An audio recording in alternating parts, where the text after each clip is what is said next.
তো ফাইনালি আমি দার্জিলিং যাওয়ার জন্য রেডি। আর আমি চলে এসেছি শিয়াল স্টেশনে, উঠে গেছি আমি ট্রেনে। আর আমি সিট পেয়েছি হচ্ছে সাইড লোয়ার।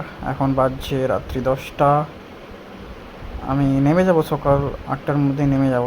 তো ক্যামেরাটা কোন দিকে খুঁজছি আমি, সেটাই তো জাস্ট ভ্লগ হবে।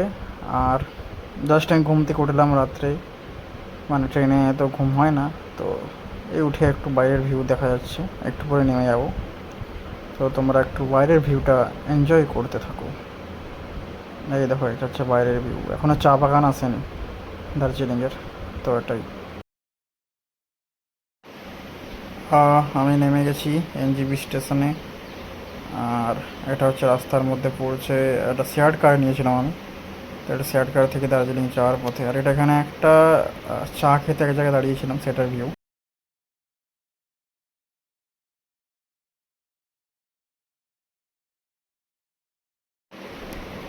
এটা দেখো দার্জিলিংয়ের বিখ্যাত ট্রেন, মেবি টয় ট্রেন বা জয় রাইডের ট্রেন।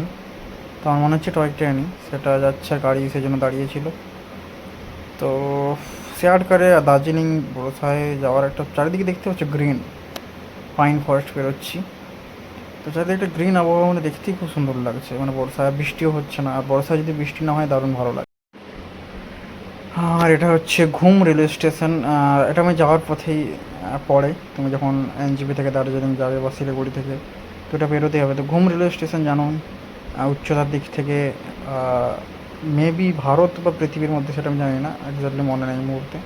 সব থেকে উচ্চতম রেলওয়ে স্টেশন, মানে সব থেকে উঁচুতে অবস্থিত। তো এটা হচ্ছে জাস্ট গাড়ি থেকেই আমি ভিডিওটা নিয়েছি। তো দেখো খুব সুন্দর লাগছে ভিউটা।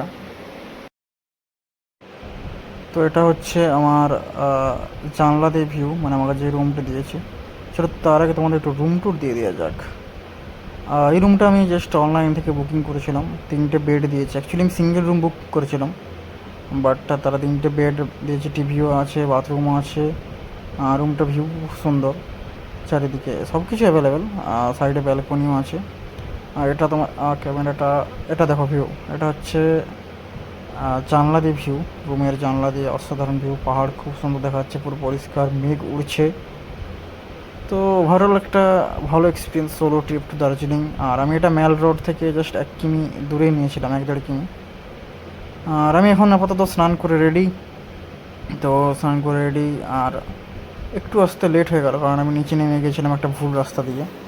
বাকি আমি ওনারকে ফোন টোন করে চলে এসেছি। আর গুগল ম্যাপে ভুল রাস্তা দেখায় নি, অ্যাকচুয়ালি আমি হাঁটা পথ দিয়ে ভুল করে নিচে নিয়ে, মানে নিজেই নিচে নেমে গেছি। তো তারপরে আমি এই স্নান ফান করে রেডি হলাম। তারপরে মোটামুটি গুগল ম্যাপ দেখে আমি চলেই এসেছি।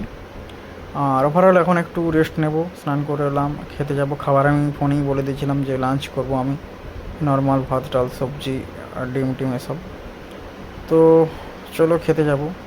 খাওয়ার পরে মোটামুটি দেখাও একটু রেস্ট ফ্রেস্ট নিয়ে। আর টাইম পেলে, মানে আমি যেহেতু একটু ফ্রিভাবে ঘুরতে এসেছি, তো টাইম পেলে আমি রাতে যাব মাইল রোড ঘুরতে। ঠিক আছে, রুমের ভিউও দারুণ। রুমের যে ফটোগুলো, অ্যাকচুয়ালি রুমের যে ওনার, উনি এঁকেছেন। তো ওনার আমি ইনস্টাগ্রাম পেজেও দেখেছি।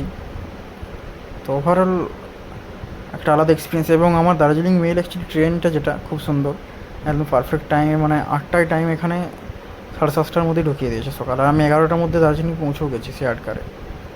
তো তোমরা যাতে সোলো ট্রিপ করতে চাও শেয়ার্ড কারে আসতেই পারো, 300 টাকা নেয় রেন্ট। আর জাস্ট ভিউ দেখো, এটা আমার ওখানে সোফা আছে বসার। এখনই মেঘ চলে আসলো। তো বর্ষা একটা দারুণ এক, কখনো মেঘ পরিষ্কার, কখনো মানে মেঘিয়ে। তো এটাই। তো লাঞ্চ করে আসি। আর এটা আমাকে এরা বিকেলে দিয়ে গেল। আর ওইদিকে জানালা অ্যাকচুয়ালি, এটা হচ্ছে দার্জিলিংয়ের একটা বিস্কুট, আর এটা চা। তো ওভারঅল খেয়ে দেখবো একটা কীরকম কী এক্সপিরিয়েন্স হয়। এটা দার্জিলিংয়েরই ফেভারিট ওরা বললো, মানে যে হোমস্টে ওনার। তো সেটা একটু খেয়ে দেখতে হবে। চলো, আরও পরে দেখা হবে, টাটা।